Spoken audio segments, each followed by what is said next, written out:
Për të folur mbi tregun e pronave, kam të ftuar në studio ekspertin dhe investitorin e pasurive të paluajtshme, Eglen Bici. Eglen, mirë se erdhe. Mirë se u gjeta. 2026 ka nisur vrullshëm për pronat për shkak të procesit të rivlerësimit të pasurive të paluajtshme, që nis zyrtarisht me datë 5 shkurt, nga ku çdo qytetar dhe biznes do të ketë mundësi që të rivlerësoj pronën e tij me një normë tatimore prej 5%. Fillimisht, për ta thënë në mënyrë të përgjithshme, çfarë ndikimi do të ketë kjo në tregun e pronave? Ndikimi ka qenë shumë pozitiv, duhet ishte bërë përpara sepse njerëzit, qytetarët kanë pritur këtë gjë për rreth afërsisht një vit tashmë, se ka që në shkurt marsin e vitit që kaloi që thuaj që do bëhej dhe u shty. Ishte pafund deklarata nga Ministri i Financave. Edhe u shty dhe erdhi tashmë. Çka do thotë gjatë gjithë kësaj periudhe, një pjesë e mirë e transaksioneve potenciale që do të ishin kryer kanë ngelur në pezull ose stagnacion ose stand-by, duke pritur rivlerësimin për arsye që qytetarët paguajnë sa më pak taksa nga fitimi që ata do gjeneronin, sepse duhet kuptojmë që pjesa më e madhe e këtyre apartamenteve apo pronave apo tokave që shiten janë ose të parivlerësuar ose të vlerësuar me çmime të vjetra, të ndërtuara dhe të blera në vitet 90 ose 2000.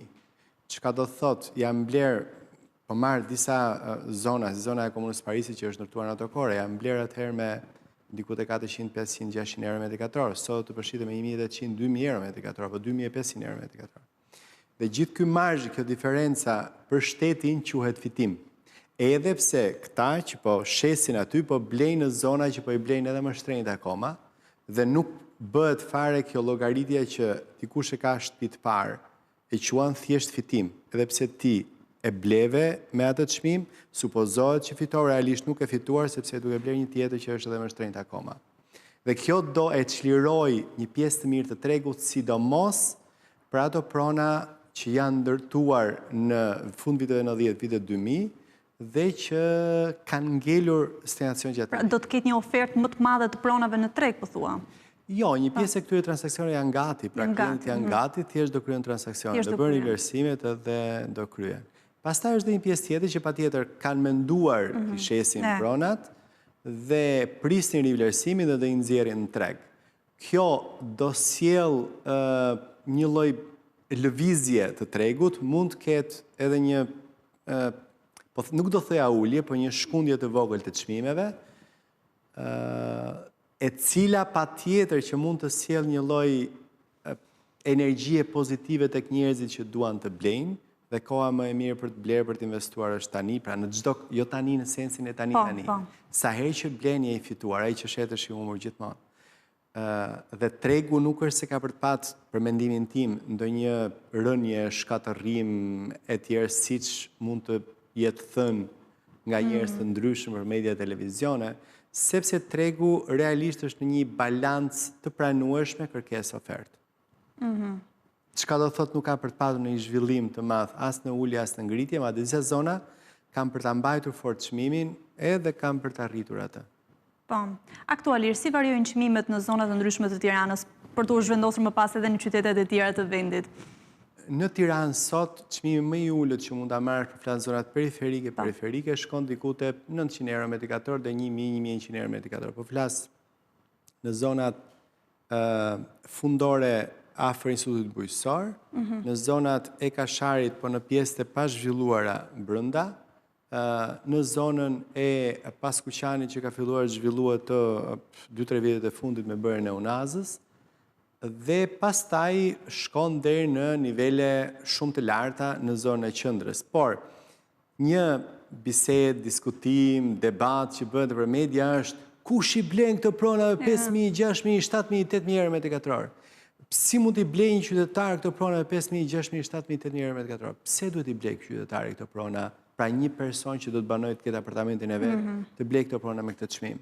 Le të shkojë ta blen Paskuqan.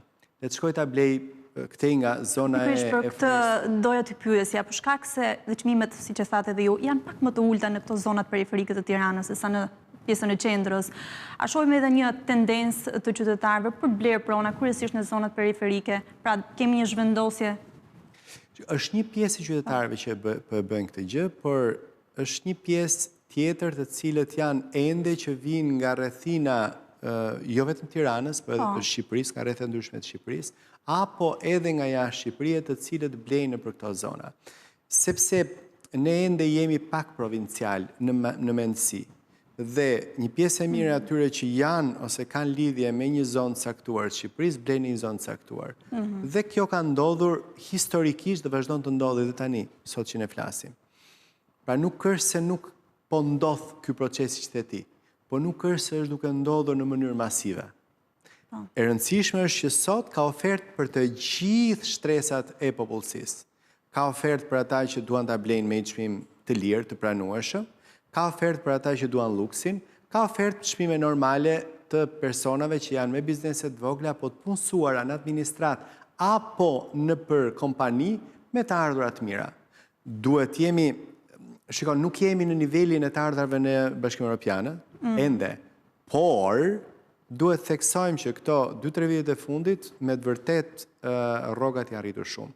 Unë jam edhe në fushën e investimeve të ndërtimit dhe nga këtu e 3 vite përpara, sot të ardhurat e punojnësve në fushën e ndërtimit janë afërsisht 2 fish, afërsisht 2 herë më tepër se ishin para 3 viteve.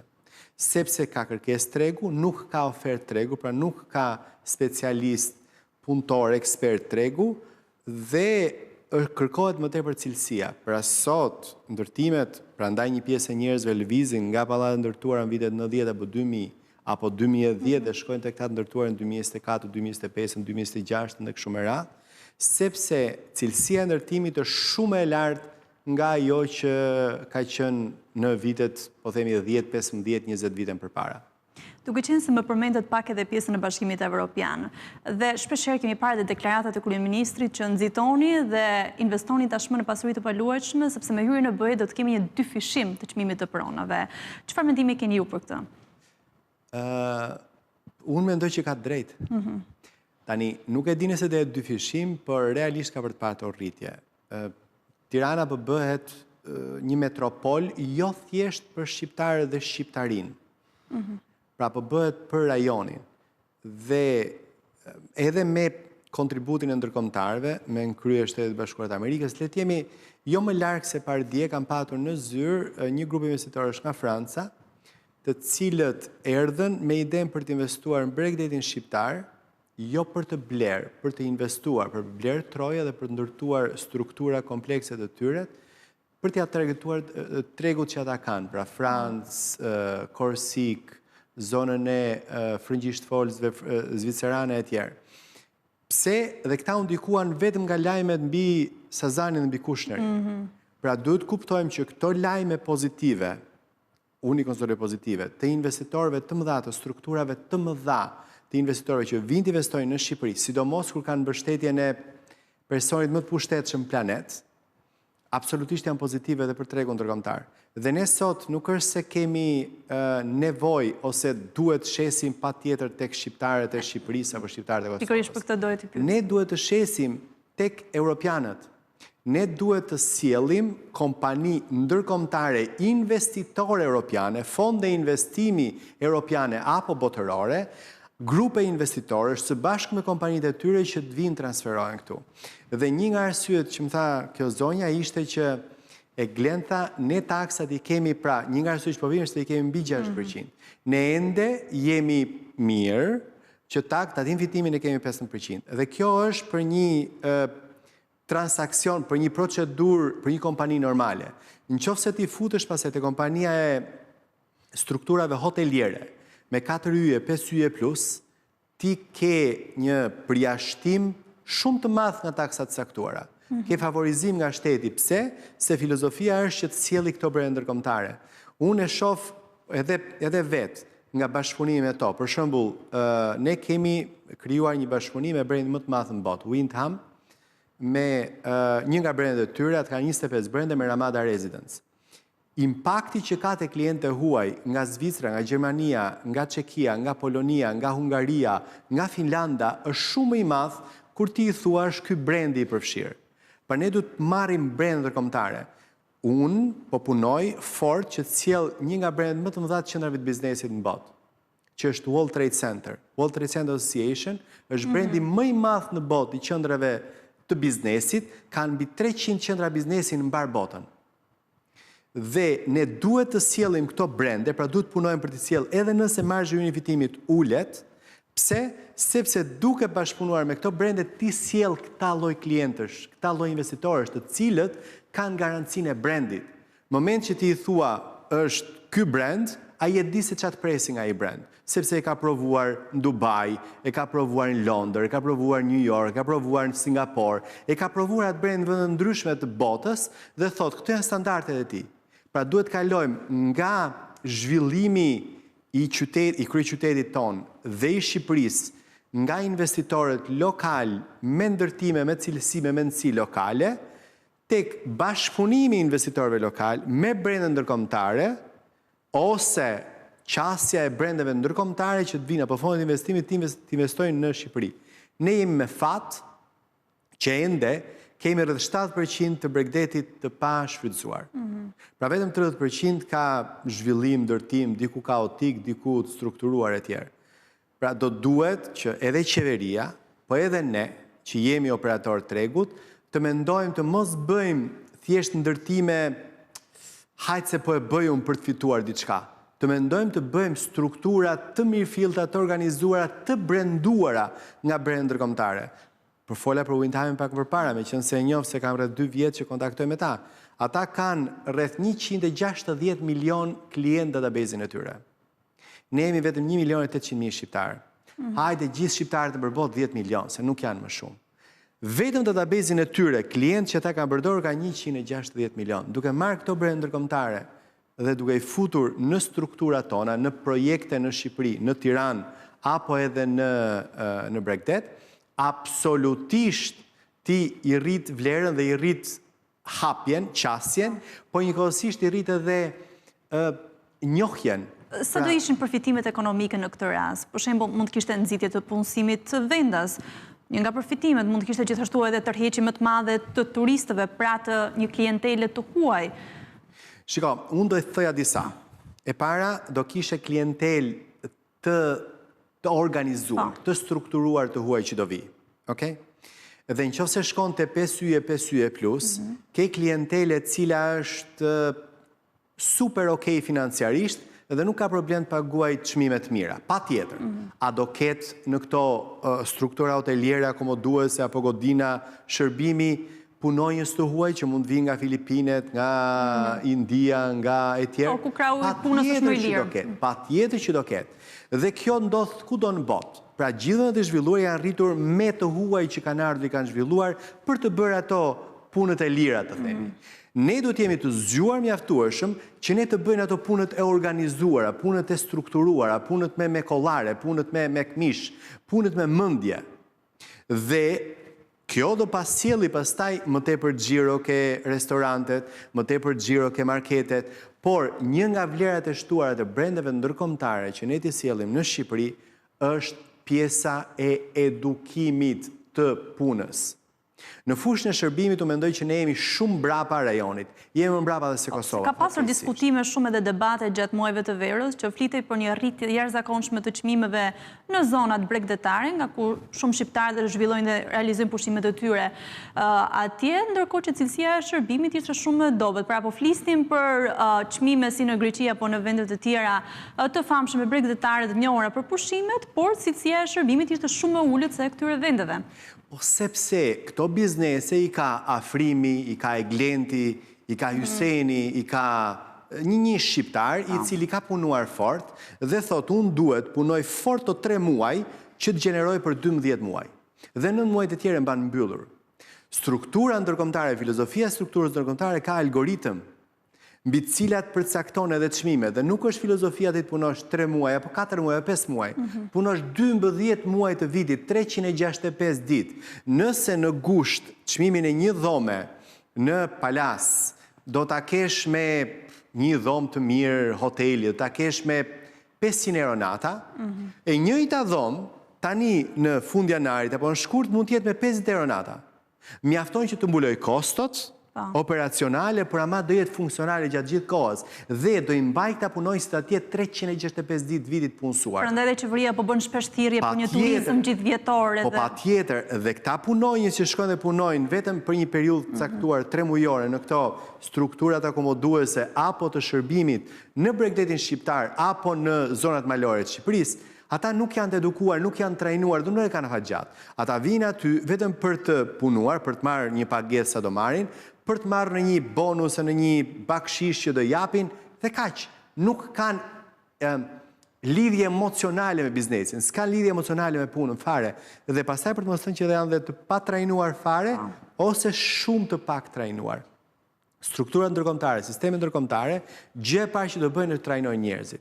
Për shembull, një nga detyrimet që ne kemi me Windhamin për këtë projekt Ramada Residence, është që nga CEO-ja do vendoset nga ata.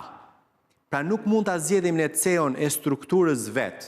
Do ta zgjedhin ata, trajnojnë ata dhe një pjesë e mirë e stafit drejtues do trajnohet nga ata dhe pastaj këta që do trajnohen nga ata trajnojnë të tjerët aty brenda. Pra krijon një sistem edukimi, mendoj që edukimi është më i rëndësishëm se çdo gjë tjetër në një shoqëri të zhvilluar. Dhe ne kemi nevojë të edukohemi për shumë gjëra, po të paktën për fushën e shërbimit, ku është një nga shtyllat kryesore që mbahet dhe do mbahet ekonomia jonë në vitet që vinë, se ne sprodhëm gjë fatkeqësisht, atëherë aty duhet jemi nisha. Duhet t'ja kalojmë Greqisë, t'ja kalojmë Italisë, t'ja kalojmë Kroacisë, t'ja kalojmë Turqisë, pse jo?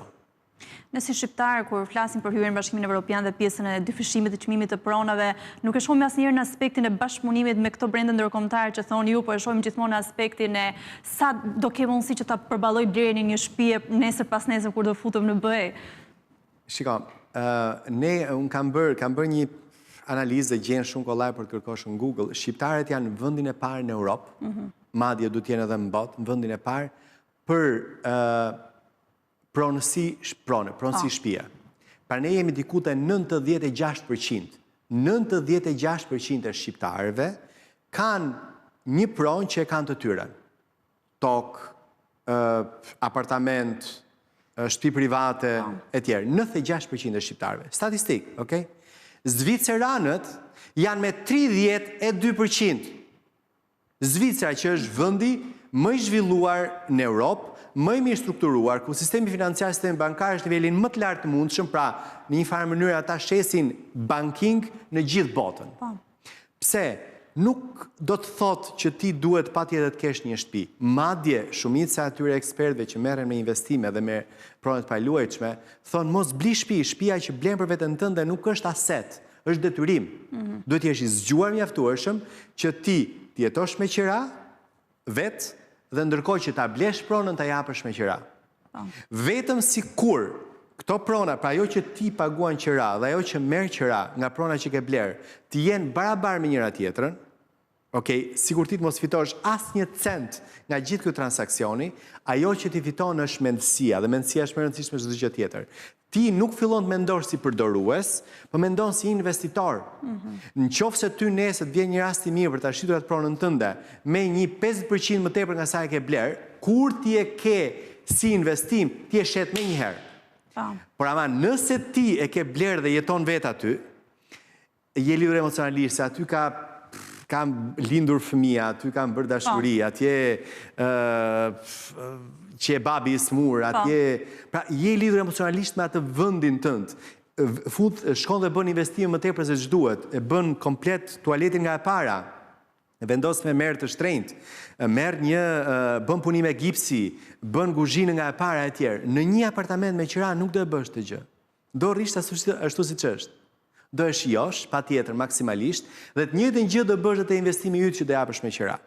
Pra nuk do investosh saltanete kot, do e bësh funksional, operacional, efektiv dhe eficient, aq sa duhet.